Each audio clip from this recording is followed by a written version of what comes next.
Video کو like کر کے آگے شیئر ضرور کر دینا۔ اس تحریک کا مقصد ایک ہے، مصطفیٰ جان رحمت کے قدموں میں امت کو لے جایا جائے، اس لیے کہ کل بھی یہ امت اگر ترقی کی راہوں پر گامزن ہوئی تھی تو مصطفیٰ جان رحمت کے قدموں میں آنے کی وجہ سے، اور آج بھی اس قوم کو ترقی ملے گی تو قدم ناز مصطفیٰ جان رحمت کی وجہ سے ملے گی۔ آؤ جہاں جہاں سے آئے ہو اس تحریک سے وابستہ ہو جائے۔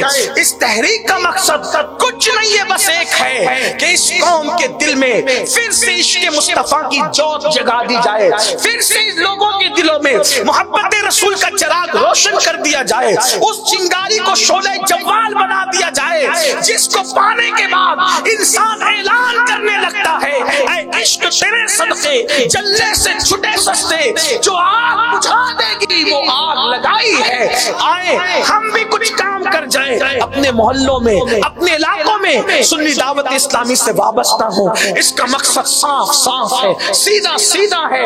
آئے یہ مقصد نوجوانوں کے لیے ہے کہ خدا تجھے کسی طوفان سے آشنا کر دے کہ تیری بحر کی موجوں میں اضطراب نہیں۔ اللہ اکبر۔ فاروق اعظم نے پڑھا، کیا پڑھا؟ اللہ اللہ، یہ کام ہے نام نہیں ہے۔ انہوں نے سوچا میں نے اس کا ذکر نہیں کرنا ورنہ سوئے ہوئے کان جاگ جائیں گے، جب کسی کا نام ہی نہیں ہے ذکر ہی مت کرو، میں کر لوں گا یہ کام۔ کون کہہ رہا ہے؟ فاروق اعظم۔ دل ہی دل میں نے کر لیا، اور کرنے گئے بھی تو جا کر کے دیکھا کہ بڑھیا کے گھر کا سب سامان اور ساری صفائی وفائی ہو چکی ہے۔ کوئی آ کے پہلے سے کر گیا۔ ارے کون کر گیا؟ کسی کا نام تو تھا نہیں۔ پھر گئے، پھر کوئی کر گیا، پھر پہلے جا کر کے بیٹھے چھپ کر کے کہ کون آتا ہے ذرا دیکھے تو صحیح، تو کوئی چہرے پہ نقاب ڈال کے۔ لوگ چوری کرنے کے لیے چہرے چھپاتے ہیں، لوگ ڈکیتی کرنے کے لیے چہرے چھپاتے ہیں، لوگ قتل کے لیے چہرے چھپاتے ہیں۔ یہ صاحب خلق عظیم کے شاگردوں کی شان ہے جو نیکیوں کے لیے چہرے چھپاتے ہیں۔ کوئی چہرہ چھپا کر کے آیا ہے، پیر میں جوتا نہیں ہے، خاموش اندر داخل ہوتا ہے، کام کر کے پھر نکلتا ہے، جیسے نکلا دامن پکڑا۔ محترم بتائیں تو صحیح کون ہے، تاکہ جب اس بڑھیا کا کوئی خادم لکھا جائے تو اس کا نام بھی تو تاریخ میں ہے کہ تھا کون۔ چہرے سے نقاب ہٹایا تو پیروں کے نیچے سے زمین کھسک گئی، کوئی اور نہیں تھا، رسول اللہ کے مصلی کا پہلا امام جسے ابو بکر صدیق کہتے ہیں۔ صدیق اکبر یوں چہرے پہ نقاب ڈال کہاں؟ اس لیے کہ جو کام اللہ کے لیے کیا جاتا ہے وہ جتایا نہیں جاتا۔ پیر میں چپل بھی نہیں، جوتا بھی نہیں۔ فرمایا رات گزر چکی ہے، اگر میں جوتے پہن کے آؤں گا تو میرے جوتے کی آواز سے کئی لوگوں کی نیند میں خلل نہ آ جائے۔ لوگوں کی نیند کا خیال کر۔ آج دیکھو شادی ہو تو قیامت آ جائے محلے پر، اتنے زور سے ڈھول پیٹیں گے، ڈی جے بجائیں گے، نہ بیمار کا خیال، نہ پڑھنے والے بچوں کی اسٹڈی کا خیال، نہ کسی اور کا خیال۔ کہاں ہے؟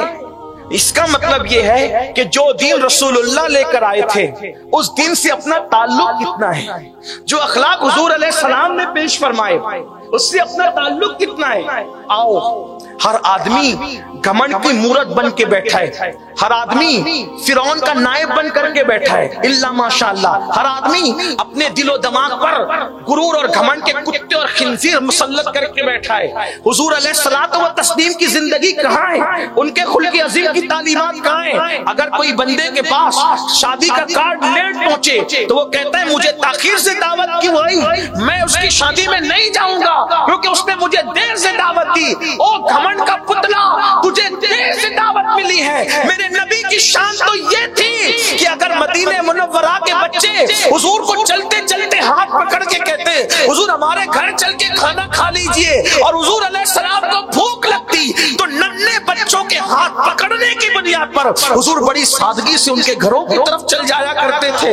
آپ سے پوچھتا ہوں وہ اخلاق کہاں رہ گئے؟ وہ اخلاق زندگی میں کہاں ہے؟ لیکن یہ بات ضرور کہوں گا، آج اخلاق بیان کرنے کے لیے ہے، عمل کے لیے کہاں ہے؟ آؤ حضور کے اخلاق کی طرف رجوع کرو۔ میرے آقا علیہ السلام فرماتے ہیں، اس پر میں اپنی بات مکمل کر لوں گا، آقا فرماتے ہیں میرے اللہ نے مجھے ادب سکھایا، میرے اللہ نے مجھے اخلاق سکھائے، میرے اللہ نے مجھے اخلاق سکھائے، ادب سکھایا، مجھے ادب سکھانے والا میرا اللہ ہے۔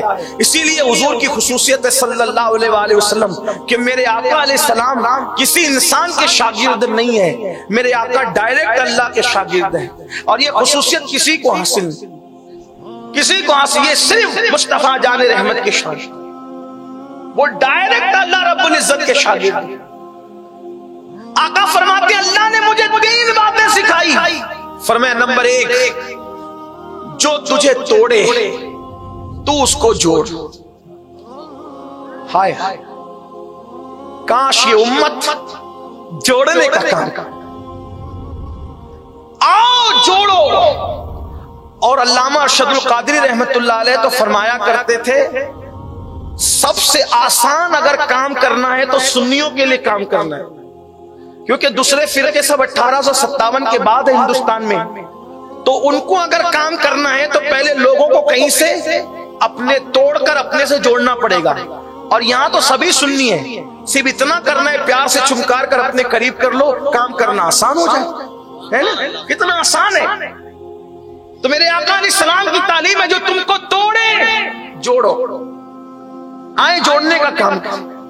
اور یہ بھی حدیث پاک کا مفہوم ہے، جو بندوں کو جوڑتا ہے وہ اللہ سے جڑ جاتا ہے۔ اللہ سے جڑنے کا آسان طریقہ، بندوں کو جوڑو، اللہ کی رحمت سے جڑ جاؤ گے۔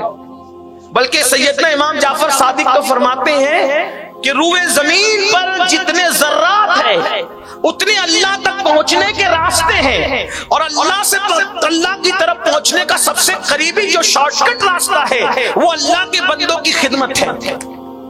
خدمت خلق سے اللہ جتنی جلدی ملتا ہے اتنا کسی کام سے نہیں ملتا۔ تو فرمایا جوڑو، آقا فرماتے میرے اللہ نے مجھے حکم دیا جو تجھے توڑے تو اس کو جوڑ۔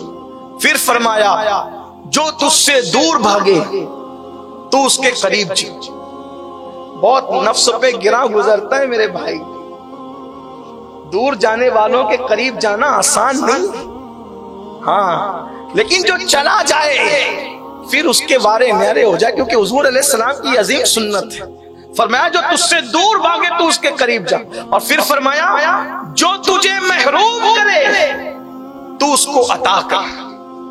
اب حضور کی یہ اخلاق دیکھیں گے، جناب ابو سفیان جب تک اسلام نہیں لائے تھے، ٹھیک 10 سال تک کم و بیش لڑتے رہے حضور علیہ السلام سے، لیکن جس دن مکہ فتح ہونا تھا حضرت عبداللہ ابن عباس، حضرت عباس ابن عبد المطلب آئے اور عرض کی یا رسول اللہ ابو سفیان سے میری بات ہو گئی ہے، اگر آپ ابو سفیان کے لیے کوئی ایک جملہ تعریف کا کہہ دیں تو ہو سکتا ہے وہ مسلمان ہو جائیں۔